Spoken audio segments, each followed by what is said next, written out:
Hey, it's Elliot Hulse. And no, that's not me. I'm actually far better looking than this guy.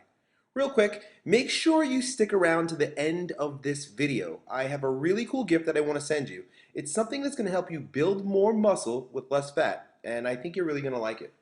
Also, I'd ask you to grab a pad and pen because some of the things we're going to be talking about, most people don't know. So you're probably asking yourself, what the heck is a steroid cocktail? Well, the truth is that I just thought it was a really cool name for a video about building muscle and burning fat. Wouldn't you agree? Quick disclaimer, just to satisfy all you lab geeks and internet experts out there watching this, I created this video to explain a very expansive and pretty confusing topic in a way that most people would understand. So if I fail to use the most scientifically sound terminology, don't get your panties in a bunch, put down the clipboard just for a moment and enjoy the video. Cool? Now, before we get started, I've got a really quick question for you. I know most of you watching this video are guys, but have you ever gotten PMS? What I'm talking about is puffy muscle syndrome. You see that guy on the left of your screen? That's one of my best friends, Byron. Byron can eat whatever he wants and even skip training for a few months, and he'll still have a set of six-pack abs. His muscles are always lean, big, hard, and ripped. Well, that big dude on the right, that's me. I'm what you may call an endomorph. I like to lift weights, and I can build muscle and get stronger without too much effort, but I get fat by simply looking at food. So as I go about training and eating for muscles, I always accumulate a ton of fat, and I end up with what I call puffy muscle syndrome. It usually doesn't matter how hard I train or what I eat. I simply can't seem to build muscle without getting fat along the way. But I recently learned something new. Well, at least it was new to me, that allowed me to go from this to this in a fairly short period of time. And it really didn't have much to do with which diet or training program I was on, because quite frankly, most of them are pretty good. But it was more about how I implemented these programs in order to affect my hormones.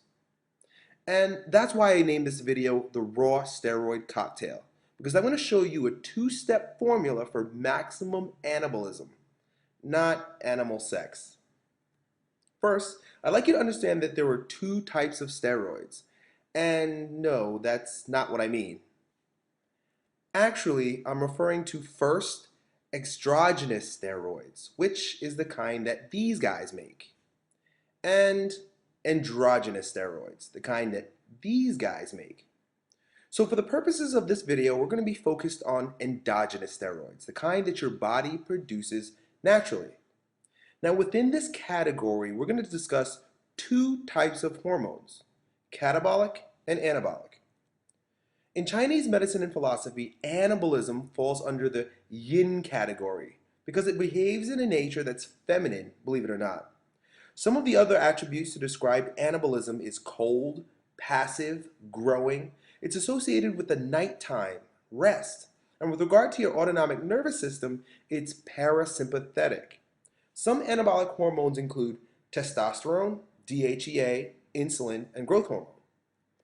Catabolic hormones are thought of as yang or male because it expresses the characteristics of being hot, aggressive. It's associated with destruction or breakdown. It's signified by daytime, movement, and with regard to your autonomic nervous system, it is sympathetic. Some of the catabolic hormones include adrenaline, cortisol, glucagon, and epinephrine. If you look at these two slides of the hormonal spectrum, you can use the analogy of yin and yang or night and day to describe their functions. They're really two sides of the same coin. So let me ask you a question. Which is more important for muscular strength and development? Catabolic hormones or anabolic hormones? Well, if you're like most people, you might say, well, of course, Elliot, it's anabolic hormones. That's why athletes and bodybuilders take anabolic steroids, right? Well, let me ask you this. Which is more important for muscle growth, training or sleeping? Not so easy to answer, is it? That's because they are both equally important for muscular development.